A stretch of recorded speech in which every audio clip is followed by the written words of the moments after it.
जुन्या मुंबई पुणे राष्ट्रीय महामार्गावर सोमवार दिनांक 18 नोव्हेंबर रोजी रात्री 11:30 वाजण्याच्या सुमारास हाळखुद्द जवळ दर्गा येथील ब्रिज जवळ दुचाकीने पाठीमागून टेम्पोला जोरदार धडक दिल्याने भीषण अपघात झालाय।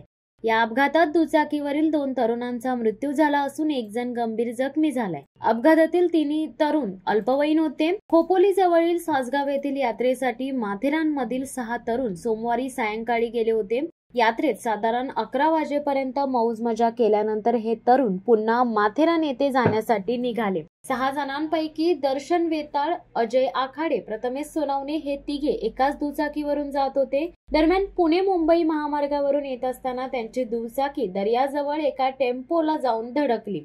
या दुचाकीवरील तीनही तरुण गंभीर जखमी झाले। त्यांना तात्काळ पनवेल येथील MGM रुग्णालयात उपचारासाठी दाखल करण्यात आले। जखमींपैकी दर्शन वेताळ आणि अजय आखाडे या 2 तरुणाचा उपचारादरम्यान मृत्यू झालाय, तर प्रथमेश सोनवणे याची प्रकृती गंभीर असल्याची माहिती मिळत आहे। अपघातग्रस्त तीनही तरुण हे अल्पवयीन होते आणि अल्पवयीन असल्याने त्यांच्याकडे वाहतूक परवाना देखील नव्हता। मात्र या घटनेने सर्वत्र शोककळा पसरली आहे। शिवसत्ता टाइम्ससाठी खलील सुर्वे, खोपोली।